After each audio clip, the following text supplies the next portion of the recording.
Hello दोस्तों, नमस्कार। आशा करते हैं कि आप लोग अच्छे होंगे, स्वस्थ होंगे और अपनी पढ़ाई को निरंतर अच्छे तरीके से कर रहे होंगे। तो जैसा कि हम आप लोगों को कला विषय से संबंधित जो महत्वपूर्ण बिंदु है, जो महत्वपूर्ण टॉपिक है, उनसे संबंधित जो परीक्षा में प्रश्न पूछे जाते हैं, तो उसी से संबंधित आज मैं आप लोगों के बीच में कलाकार व उनकी जो उपाधियां हैं, कलाकारों की को जो है किस उपनाम से या किस उपाधि से जाना जाता है, संबोधित किया जाता है। तो आज मैं आप लोगों के बीच में कलाकारों की उपाधियों के बारे में बात करने चल रहा हूं, आपको बताने चल रहा हूं कि किसको जो है किस उपाधि से या किस उपनाम से जाना जाता है। जैसे भारत के सबसे प्रथम लिथोग्राफर के रूप में जाने जाने वाले, भारत के सबसे पहले तैल चित्रण के जन्मदाता या आविष्कारक जो हैं राजा रवि वर्मा को जो है किन उपाधियों से जाना जाता है, किन उपनामों से जाना जाता है, तो स्क्रीन पे आपके सामने दिख रहा होगा। तो सबसे पहले देखिए, हम राजा रवि वर्मा से ही शुरुआत करते हैं कि राजा रवि वर्मा को जो है किन उपाधियों से जाना जाता है, किन उपनामों से जाना जाता है। तो देखिए लिखा हुआ है कि राजकुमारों का राजकुमार, अर्थात राजा रवि वर्मा को राजकुमारों का राजकुमार कहा जाता है। इनको पॉपुलर कलाकार कहा जाता है।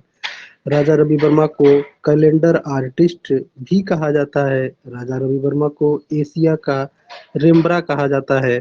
राजा रवि वर्मा को पूर्व का राफेल कहा जाता है और राजा रवि वर्मा को भारत का रूबेन्स भी कहा जाता है। तो जैसा कि इसमें से अगर कुछ भी आपकी परीक्षा में पूछ लेता है कि राजा रवि वर्मा को निम्नलिखित में से किन उपाधियों या उपनाम से जाना जाता है, तो आप बता सकते हैं कि राजकुमारों का राजकुमार, पॉपुलर कलाकार, कैलेंडर आर्टिस्ट, एशिया का रेम्ब्रा, पूर्व का राफेल, भारत का रूबेन्स। आगे बढ़ते हैं, अगला नाम लेते हैं। अगले जो कलाकार हैं अवनींद्र नाथ टैगोर, जो कि पुनरुत्थान भारत के पुनरुत्थान कला में महत्वपूर्ण जो है भूमिका निभाते हैं। भारत में वास्तु चित्रण का जन्मदाता अवनींद्र नाथ को, अवनींद्र नाथ टैगोर को ही कहा जाता है, माना जाता है।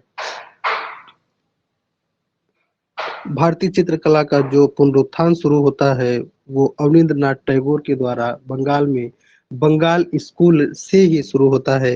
तो अवनींद्र नाथ टैगोर को आइए देखते हैं कि किन उपाधि या उपनाम से जाना जाता है। तो अवनींद्र नाथ टैगोर जी को मुगलिया चित्रकार कहा जाता है या मुगल सिद्ध चित्रकार कहा जाता है। अवनींद्र नाथ टैगोर को शिल्प गुरु के भी नाम से जाना जाता है। अगला देखते हैं गगनेंद्र नाथ टैगोर, जिनको बंगाल का व्यंग्य चित्रकार कहा जाता है, ठीक ना। भारत का प्रथम घनवादी चित्रकार भी गगनेंद्र नाथ टैगोर जी को कहा जाता है।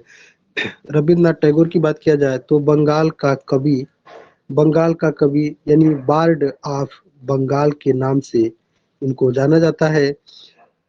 रविन्द्रनाथ टैगोर को गुरुदेव के नाम से जाना जाता है। रविन्द्रनाथ टैगोर को विश्व कवि के नाम से भी जो है संबोधित किया जाता है या जाना जाता है। थोड़ा मुझे जुकाम है जिसकी वजह से मेरी वॉइस थोड़ी सी क्लियर नहीं आ रही होगी, तो आप लोग अपनी निगाहों को स्क्रीन पे भी टिकाएं और हमारी बातों को भी आप जो है ध्यान दें। मैं आपको बता दूं कि परीक्षा में आपके चाहे वो टीजीटी का एग्जाम हो, चाहे वो पीजीटी का हो, चाहे एलटी ग्रेड का हो, चाहे एलटी प्रवक्ता का हो, चाहे एनबीएस केबीएस डीएसएसबी या अन्य किसी राज्य की परीक्षा आप दे रहे हो, या फिर आप नेट जेआरएफ, कहने का मतलब कि किसी भी तरह का आपका एग्जाम हो कला विषय से संबंधित हो, तो उनमें से किसी न किसी परीक्षा में आज मैं जो आपके बीच में कलाकार व उनकी उपाधियां लेकर आया हूँ, इनमें से प्रश्न आ चुका है और आने वाले समय में भी जो है पूछा जाएगा। तो आप ध्यानपूर्वक देखें और इससे आपको जरूर लाभ मिलेगा। चलिए अगला देखते हैं नंदलाल बोस जी को। तो नंदलाल बोस को जो है मास्टर ऑफ मोसाय के नाम से जाना जाता है। इनको शिव सिद्ध कलाकार कहा जाता है, ठीक ना। असित कुमार हलदार की बात किया जाए तो इनको जो है कवि कलाकार के रूप में जाना जाता है, इनको कवि कलाकार कहा जाता है। छितेंद्र नाथ मजूमदार की बात किया जाए तो इनको संत कलाकार कहा जाता है, चैतन्य सिद्ध कलाकार कहा जाता है, भाव का सम्राट कहा जाता है, कवि हृदय कलाकार भी छितेंद्र नाथ मजूमदार जी को कहा जाता है। सुधीर रंजन खास्तीगिर, सुधीर रंजन खास्तीगिर को लोक जीवन का कलाकार कहा जाता है। इनको लखनऊ कॉलेज का उगता हुआ सूर्य भी कहा गया है। लखनऊ कॉलेज का उगता हुआ सूर्य या लखनऊ का उगता हुआ सूर्य इनको जो है कहा जाता है। किसको? सुधीर रंजन खास्तीगिर को। के वेंकटप्पा की बात किया जाए तो इनको बंगाल का मैसूर कहा जाता है।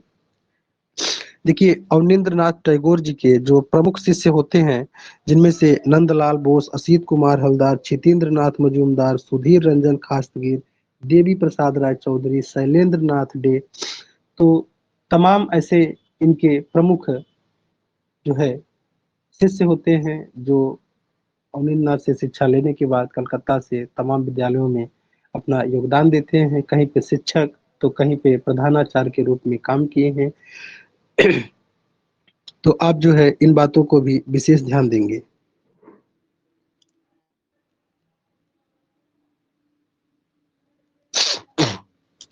आगे देखते हैं निकोलस रोरिक, एक रूसी कलाकार हैं।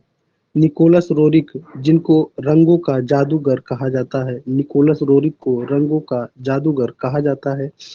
देवकी नंदन शर्मा जी को पक्षी का चितेरा कहा जाता है। पक्षी का चितेरा राजस्थान की चित्रकला का मंसूर कहा जाता है।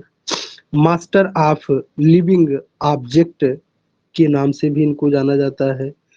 तो देखिए इनको जो मंसूर की बात हो रही है, तो मुगल काल में उस्ताद मंसूर जो है पक्षियों के, जानवरों के एक ऐसे कुशल चितेरा थे, चित्रकार थे कि जो ये अद्भुत चित्रकारी करने के लिए माहिर थे और विशेष रूप से वो पशु पक्षी के चित्रण के लिए जाने जाते थे। तो ठीक उसी तरीके से देवकी नंदन जो शर्मा है, देवकी नंदन शर्मा, ये भी पक्षियों का चित्र बनाने में सिद्ध हस्त कलाकार हैं। ऐसे ही के वेंकटप्पा जो है ये भी बंगाल शैली के कलाकार हैं और ये भी अपने चित्रों में प्राकृतिक दृश्य बनाते थे, जिनमें से पशु पक्षियों का चित्रण ये बहुत ही सुंदर किए हैं, इसलिए इनको भी बंगाल का मंसूर कहा जाता है। आगे आगे देखते हैं अब्दुल रहमान चुगताई। अब्दुल रहमान चुगताई जो है इनको रंगों का सम्राट कहा जाता है, यानी master of colours, master of colours, रंगों का सम्राट के नाम से अब्दुल रहमान चुगताई को जाना जाता है। भावेश चंद सन्याल की बात किया जाए तो कला का सम्राट यानी मास्टर ऑफ आर्ट्स, इसके अलावा इनको शताब्दी कलाकार कहा जाता है, शताब्दी पुरुष कहा जाता है। Grand old man of the art के नाम से भी इनको जाना जाता है। पूरे 100 वर्ष तक, 100 वर्ष से अधिक जीवित रहने वाले कलाकार भावेश चंद सन्याल जी थे। सतीश गुजराल की बात किया जाए तो इनको मन स्थिति का कलाकार जो है कहा जाता है। परमानंद चोयल की बात किया जाए तो परमानंद चोयल को भैंसों का चितेरा या चित्रकार कहा जाता है। गोवर्धन लाल जोशी बाबा के नाम से भी जाने जाते हैं और इनको जो है भीलों का चितेरा कहा जाता है। गोवर्धन लाल जोशी को भीलों का चितेरा कहा जाता है, या इनका उपनाम है या इनकी उपाधि है। तो भीलों का चितेरा जो है गोवर्धन लाल जोशी को आप ध्यान रखेंगे। सौभागमल गहलोत, सौभागमल गहलोत इनको नीड, नीड मतलब घोंसला, इनको जो है घोंसला का चितेरा या नीड का चितेरा के रूप में जाना जाता है। भूरी सिंह शेखावत जो कि ब्लू पाटरी के प्रसिद्ध कलाकार हैं, इनको गांव का चितेरा कहा जाता है। जगमोहन माथोडिया, श्वानों यानी कुत्तों का ये कुशल चित्रण करते हैं, इनको श्वानों का चितेरा या कुत्तों का चितेरा के रूप में आप जान सकते हैं। मंजीत बाबा जो है गायों का चितेरा, भारतीय कला का अद्भुत चितेरा के रूप में आप इनको देख सकते हैं।